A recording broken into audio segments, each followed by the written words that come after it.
Show में आपका स्वागत है। मैं हूं अभिलाषा दीक्षित और आज हमारे साथ हैं भारतीय जनता पार्टी के वरिष्ठ नेता एवं प्रयागराज के पूर्व उप महापौर मुरारी लाल अग्रवाल जी।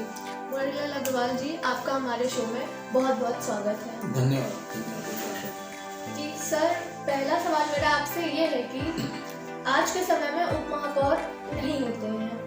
आपने अपने कार्यकाल में ऐसा क्या कार्य किया है कि आज भी आप उप महापौर के रूप में जाने जाते हैं? अभिलाषा जी, मैं अपने कार्यकाल में अपने कार्य के दायित्व को मैं समझता था और मैंने नगर की जो सफाई व्यवस्था जो उस पर बहुत खराब थी उसके पहले, उसको मैंने सुधारने में बहुत महत्वपूर्ण योगदान दिया था। लोग मुझे याद करते हैं। मैंने कई नलकूप जो खराब पड़े थे उनको ठीक करवाया। मैंने स्ट्रीट लाइट एकदम जो ध्वस्त हो गई थी, उस स्ट्रीट लाइट को पैसा नहीं था हमारे पास में, मैंने कहा बिना पैसे के जो काम हो सकता है, जैसे मतलब थोड़ा सा वो लग जाए, कोई यंत्र लग जाए छोटा सा, उसके कारण से इस तरह से करके मैंने सैकड़ों लाइटें जो बिना पैसे की ठीक होती उन्हें ठीक करवा करके स्ट्रीट लाइट की व्यवस्था को मैंने दुरुस्त कराया।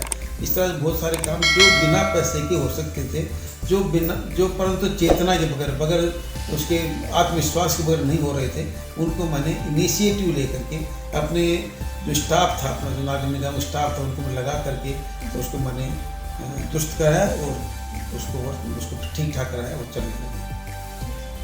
सर, नगर निगम क्षेत्र अब बहुत बड़ा हो गया है, बहुत सजने लगा है, ठीक है, लेकिन ये जो सड़क चौड़ी करने के नाम पे ये जो सड़कें तोड़ी जा रही हैं, प्रतिष्ठान ये जो है ये सब मतलब तोड़ फोड़ की जा रही है, इसके बारे में आपका क्या कहना है? देखिए, ये पहले जब हमारी सरकार थी 1992 में श्रीमान कल्याण सिंह जी की, उस वक्त हमारी सरकार ने रास्ते चौड़ी करने का एक अभियान चलाया था और उसमें तो स्वयं सड़क टूटी थी, हमने विरोध किया था, परंतु वो विरोध जो है व्यक्तिगत हित में तो था, परंतु सार्वजनिक हित में कि हमारे रास्ते चौड़े हो जाएं, यातायात की व्यवस्था दुरुस्त हो जाए, वो हमारा नहीं चल रहा था। तो हमने जो भी करवाया, ये दस्तीकरण का प्रोग्राम नहीं है, ये सड़क चौड़ीकरण का प्रोग्राम है। इसमें जो हमारी अवैध रूप से आगे लोगों ने कब्जा कर रखा है, एक्रोचमेंट है, उसको वो दुरुस्त हो रहा है। साथ साथ में कुछ दिक्कतें हैं, इसमें कोई संदेह नहीं।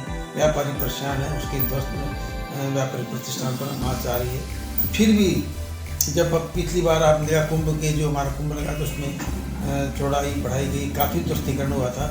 तो हमारे याद में उस वक्त का दस्तीकरण के नागरिकगण दुखी थे, परंतु आज सब प्रसन्न है कि ये दस्तीकरण होने के बाद हमारा नगर की सड़कें चौड़ी हो गई और सुंदरीकरण हो गई।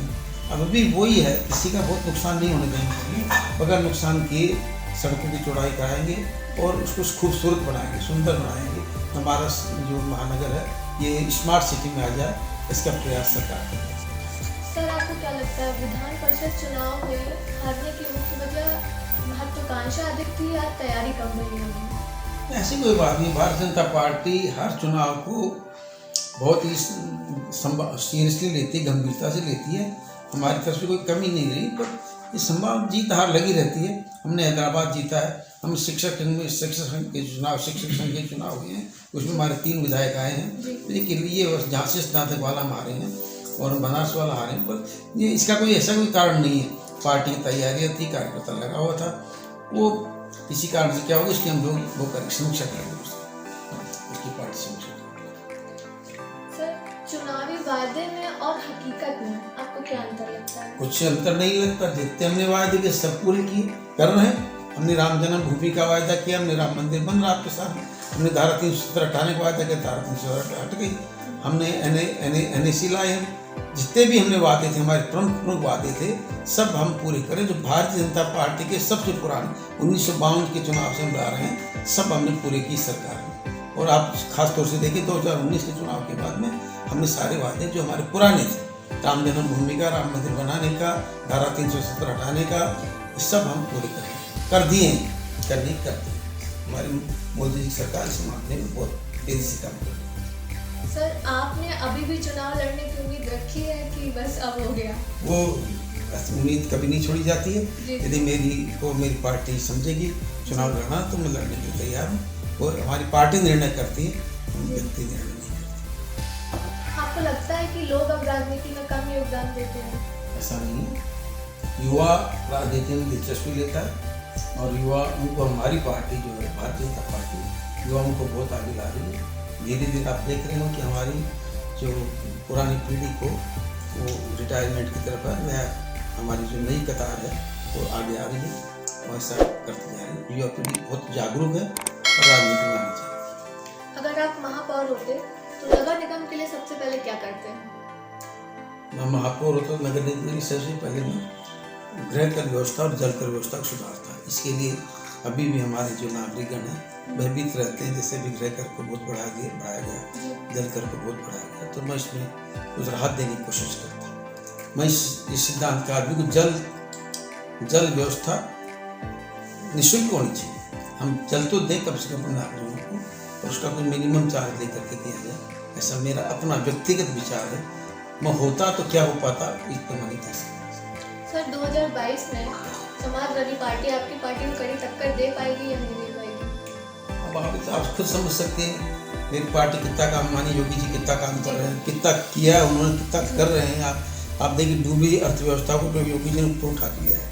MSME में आप देखा आपने कितना 1000 करोड़ का निवेश करके किस तरह फिल्म सिटी को ला रहे हैं योगी जी, कितना प्रयास कर रहे हैं। हर क्षेत्र में, आतंकवाद के क्षेत्र में लीजिए, जिसमें भी जो भी है वो तो हमारी योगी जी की कार्य क्षमता को कोई जुटा नहीं सकता। उनकी कार्य क्षमता जनता पसंद है।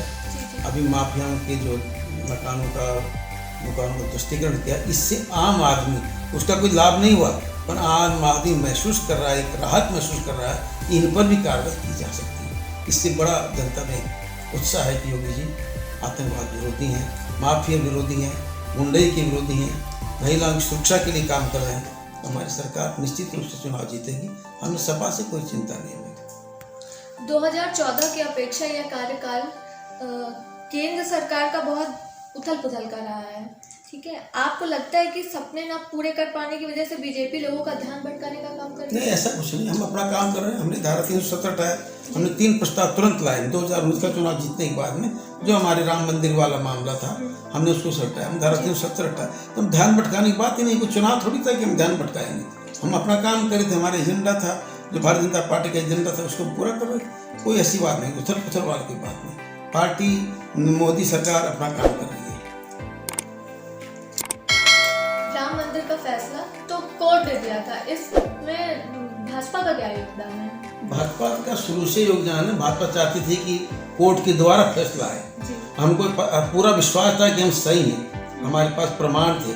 हमने ऐसे प्रमाण पेश किए कि यहाँ पर राम मंदिर था, यहाँ पर भगवान राम लगा जन्म हुआ था, ऐसे प्रमाण हमने दिया। कोर्ट को उसको मानना पड़ा, इसलिए हम अपना श्रेय इसलिए लेते हैं कि वो इसको नहीं कर पाए थे, दूसरे पक्ष को नहीं प्रस्तुत कर पाए थे। और हमने प्रमाण किया नीचे तक, नींव तक, जो मस्जिद की जो नींव थी उसमें भी राम चित्र, हमारी राम मंदिर की चित्रकलाएँ थी, आकृतियाँ थी।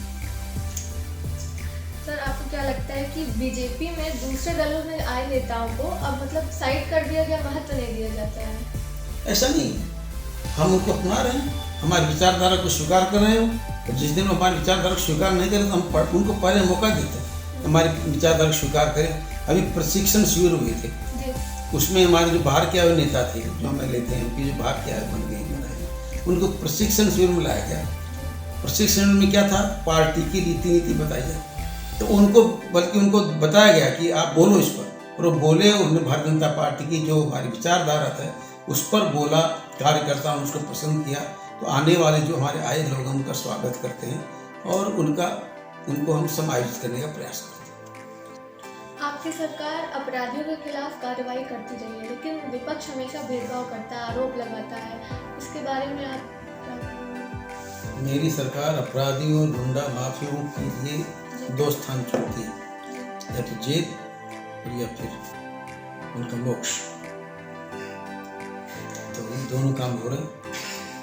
तो मेरी सरकार का जो लोग करते विरोध वो करते रहे, आम आदमी को, आम जनता को राहत मिले। आज राजनीति की सुष्ठुता में आप कितना प्रभावित हैं? आपको नहीं लगता कि राजनीति का भी व्यवसायीकरण हो गया? ऐसा मेरे को हो सकता है, कुछ लोग व्यवसायीकरण कर रहे हो, कुछ लोग इस इच्छा से आते हैं कि व्यवसायीकरण हो रहा है। जब मैं राजनीति में आया था तो मेरे को लोग ये पूछ रहे थे, इतनी गंदी राजनीति में आप प्रवेश कर रहे हो, इसका क्या कारण? मैंने कहा थी हम लोग प्रवेश नहीं करेंगे, तो राजनीति यदि गंदी है तो गंदी रह जाए।